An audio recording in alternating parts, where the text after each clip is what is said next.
السلام علیکم ورحمۃ اللہ وبرکاتہ۔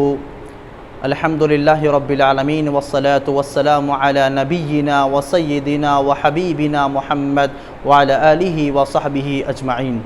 محترم ناظرین، امید ہے کہ آپ خیریت سے ہوں گے۔ اللہ تعالیٰ آپ سب کو خوش اور خرم رکھے۔ حضرات، جیسا کہ آپ لوگ بخوبی جانتے ہیں کہ ہمارے ملک میں اللہ کے رسول صلی اللہ علیہ وسلم کی شان میں جو گستاخی کی گئی، ایک عورت، ایک مہیلا نے جس طریقے سے آپ صلی اللہ علیہ وسلم کا مذاق اڑانے کی ناپاک کوشش کی، تو ہم آپ کے سامنے یہ بتانا چاہتے ہیں، ان واقعات کو آپ لوگوں کے سامنے رکھنا چاہتے ہیں جن کو تاریخ میں بیان کیا گیا ہے، اور وہ واقعات، وہ قصے ان لوگوں کے ہیں جن لوگوں نے ماضی میں اللہ کے رسول صلی اللہ علیہ وسلم کا مذاق اڑایا ہے۔ ان کے ساتھ کیا کیا گیا، آپ تاریخ کا مطالعہ کریں۔ اور سب سے پہلے آپ جانیں کہ اللہ رب العالمین نے اپنے رسول علیہ السلام کے بارے میں کیا فرمایا۔ سورہ الحجر آیت نمبر 95 میں اللہ رب العالمین نے کہا، اِنَّا كَفَيْنَاكَ الْمُسْتَهْزِئِينَ، کہ بے شک یقیناً اے محمد رسول اللہ صلی اللہ علیہ وسلم، ہم آپ کا مذاق اڑانے والوں کے لیے کافی ہیں۔ تو دیکھیں، جن لوگوں نے اللہ کے رسول صلی اللہ علیہ وسلم کا مذاق اڑایا، ان کے ساتھ کیا کیا گیا۔ سب سے پہلا ملعون بدبخت شخص ابو لہب ہے، جو کہ اللہ کے رسول صلی اللہ علیہ وسلم کا چچا تھا۔ یہ اللہ کے رسول صلی اللہ علیہ وسلم کی برائی کیا کرتا تھا، آپ کی ہجو بیان کیا کرتا تھا، آپ کی شان میں گستاخیاں کیا کرتا تھا۔ ایک مرتبہ صحیح بخاری کی روایت ہے، ایک مرتبہ اللہ کے رسول صلی اللہ علیہ وسلم کوہ صفا پر، صفا نامی پہاڑ پر چڑھ کر لوگوں کو اللہ تعالیٰ کی توحید کا پیغام دے رہے تھے، لوگوں کو ایک اللہ کی طرف دعوت دے رہے تھے۔ اسی دوران ابو لہب نے آپ صلی اللہ علیہ وسلم کی باتیں سننے کے بعد آپ کی شان میں گستاخی کرتے ہوئے کہا، تبًّا لک سائر الیوم الہذا جمعتنا، کہ اے محمد، نعوذ باللہ صلی اللہ علیہ وسلم، کہ اے محمد، تو سارا دن ہلاک و برباد رہے، سارا دن تجھ پر ہلاکت نازل ہو، کیا تو نے اس کام کے لیے ہمیں جمع کیا ہے؟ گویا کہ اس نے اللہ کے رسول کا مذاق اڑایا۔ تو مالک ارض و سما نے، آسمان و زمین کے مالک نے، جب اپنے رسول علیہ السلام کی گستاخی سنی اس ملعون کی زبانی، تو اللہ رب العالمین نے قرآن مجید میں ایک مکمل صورت ہی اس کی ہلاکت کے لیے، بربادی کے لیے نازل فرما دی، جو قیامت تک تلاوت کی جائے گی۔ اللہ رب العالمین نے ایک صورت نازل فرمائی، 30ویں پاری کی مشہور صورت۔ اللہ رب العالمین نے کہا، تبت یدا ابی لہب وتب ما اغنى عنہ مالہ وما کسب سیصلی نارا ذات لہب وامرأته حمالۃ الحطب فی جیدہا حبل من مسد۔ ابو لہب کے دونوں ہاتھ ہلاک ہو جائے اور وہ خود بھی ہلاک ہوں، نہ اس کا مال اس کے کچھ کام آیا، اور نہ ہی اس کی اولاد اس کے کچھ کام آئی، اور نہ جو اس نے کمایا تھا، جو مال تھا، جو رئیسی تھی، جو عہدے تھے، اس کا عہدہ، اس کی اولادیں، اس کا مال اس کے کچھ کام نہیں آیا، اور ان قریب وہ بھڑکتی ہوئی آگ میں داخل کیا جائے گا، اور اس کی بیوی جو سر پر ایندھن اٹھائے ادھر ادھر پھرتی ہے، اس کے گلے میں قیامت کے دن کھجور کی بٹی ہوئی رسیاں ہوگی، جس کے ذریعے اس کو جہنم میں گھسیٹا جائے گا۔ اور دنیا میں ابو لہب کا حال یہ ہوا کہ اللہ تعالیٰ نے اس کے جسم میں ایک بیماری پیدا کی، وہ چھالوں کی شکل میں تھی، جسے العدسہ کہا جاتا ہے، اور وہ زہریلی بیماری تھی، جس بیماری کی وجہ سے اس کی باڈی پر چھالے آ گئے تھے، اور اس کے جسم سے بدبو نکلتی تھی، اور اس کے جسم سے خون خارج ہوتا تھا، اور اس کے جسم کا گوشت گل کر گرنے لگ گیا تھا۔ اس کے بچوں نے دیکھا اپنے باپ کی حالت کو، تو اپنے باپ کو اسی حالت میں تڑپتا ہوا گھر سے باہر پھینک دیا۔ باپ ابو لہب گستاخی کی وجہ سے، اس بیماری کی وجہ سے اسی حالت میں تڑپتا رہا، اور اس کی موت ہو گئی، وہ مر گیا، اور 3 دن تک اس کی لاش گھر کے باہر پڑی رہی۔ جب 3 دن کے بعد اس کی لاش سے بدبو آنا، اس کی باڈی سے اسمیل آنا، بدبو آنا شروع ہو گئی، تو لوگوں نے اس کے بچوں کو برا بھلا کہنا شروع کر دیا۔ جب بدبو سے لوگ پریشان ہو گئے، اس کے بچوں کو برا بھلا کہا، تو بچوں نے حبشی غلاموں کو بلایا اور گڑھا کھدوا کر، گڈھے کھدوا کر اپنے باپ کو لکڑیوں سے دھکا دے کر کے اس زمین میں، گڑھے میں ڈال دیا، زمین میں گاڑ دیا اور اوپر سے مٹی ڈال دی۔ اللہ دیکھیں میرے بھائیو دوستو کہ گستاخ رسول کا کیا انجام ہوا۔ اسی طریقے سے یہ تھا ابو لہب، اس کا بیٹا جس کا نام عتبہ تھا یا لہب تھا۔ ایک مرتبہ ابو لہب اپنے اسی بیٹے کے ساتھ ملک شام کا سفر کر رہا تھا اور سفر کی تیاریاں ہو رہی تھی، مال کو پیک کیا جا رہا تھا۔ اس کا بیٹا عتبہ اپنے باپ سے کہتا ہے کہ میں ذرا سفر میں جانے سے پہلے ذرا میں محمد کے پاس جا کر اس کے رب کی، اس کے اللہ کی ہجو بیان کر کے آتا ہوں، اس کے رب کو بلا بھرا کہہ کے آتا ہوں۔ وہ اللہ کے رسول صلی اللہ علیہ وسلم کے پاس آتا ہے اور آپ کے بہت قریب آ کر وہ اللہ تعالیٰ کی شان میں گستاخی کرتا ہے، آپ کی بھی شان میں گستاخی کیا کرتا تھا۔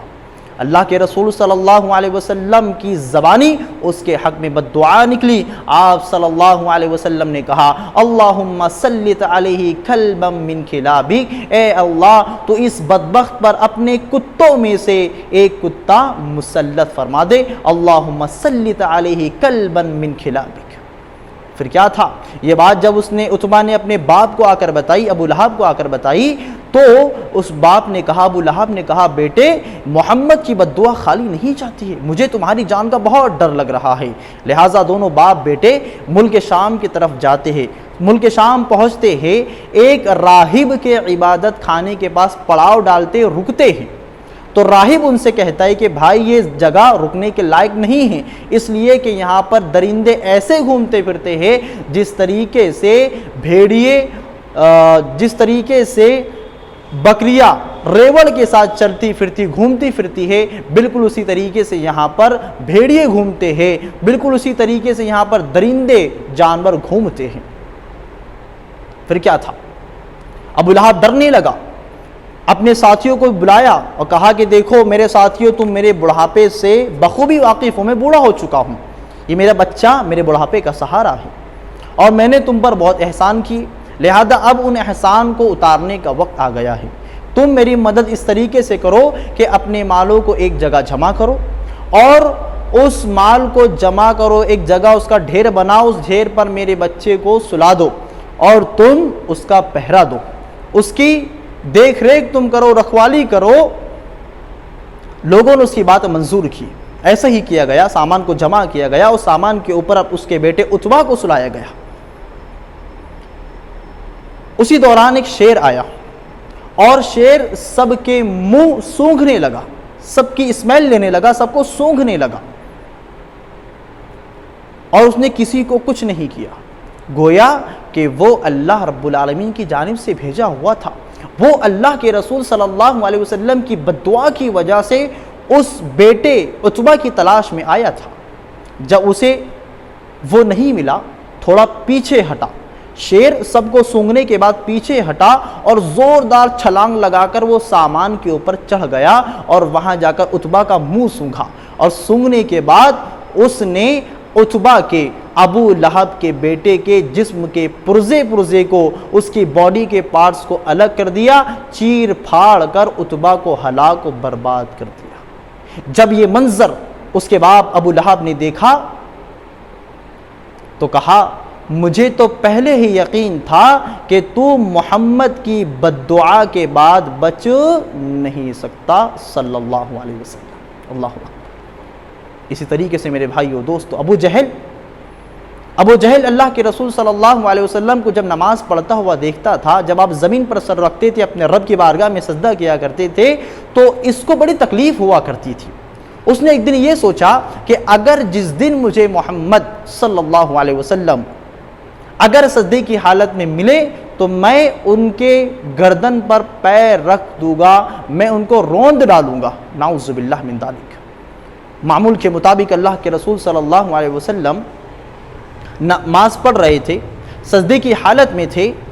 ابو جہل ملعون، اللہ تعالیٰ اس پر مزید قیامت تک اس پر لعنت نازل فرمائے، وہ آپ صلی اللہ علیہ وسلم کے سر کو کچلنے کے لیے، روندنے کے لیے آگے بڑھتا ہے۔ آگے بڑھتا ہے اسی دوران وہ پیچھے واپس آتا ہے، جس طریقے سے آگے بڑھتا ہے اسی انداز سے اس پیچھے قدم بڑھاتے ہوئے آتا ہے، تو لوگ اس سے پوچھتے کیا ہوا، تم تو نعوذ باللہ محمد کا سر روندنے جا رہے تھے، پیچھے کیوں آ گئے؟ ابو جہل نے کہا کہ میرے درمیان آگ کی خندق کو حائل کر دیا گیا تھا، اس آگ وہ مجھے اپنی لپیٹ میں لینے والی تھی، اس لیے میں اس آگ سے بچنے کے لیے پیچھے ہو گیا۔ اللہ کے رسول فرماتے ہیں، یہ صحیح مسلم یا بخاری کے اندر موجود ہے، اللہ کے رسول فرماتے ہیں کہ اگر وہ آگے بڑھتا تو فرشتے اس کے جسم کا ایک ایک حصہ الگ کر دیتے، اس کے جسم کو اچک لیا جاتا تھا۔ اللہ، اسی طریقے سے میرے بھائیوں دوستو، شاہ فارس کا بادشاہ، بڑی قوت کا مالک، بڑی فوج والا، اس کی جانب اللہ کے رسول صلی اللہ علیہ وسلم نے ایک صحابی حضرت عبداللہ بن حذافہ سہمی رضی اللہ تعالیٰ عنہ کو خط لے کر بھیجا کہ بحرین کے گورنر کسریٰ کو ایک خط دینا۔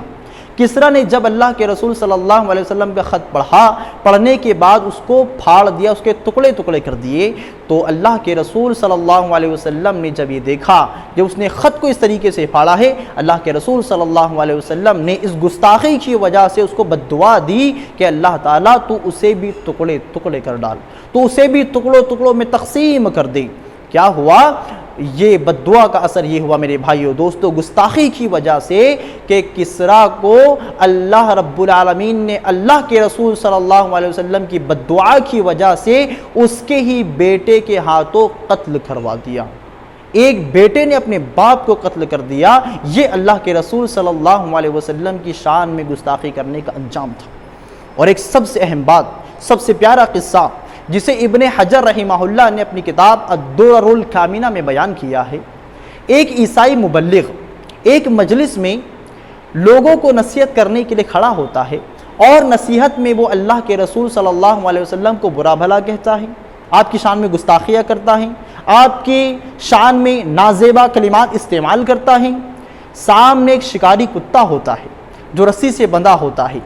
جب وہ کتا محمد رسول اللہ صلی اللہ علیہ وسلم کی شان میں گستاخی ہوتا ہوا اس بدبخت کو دیکھتا ہے، اس کی باتیں سنتا ہے، تو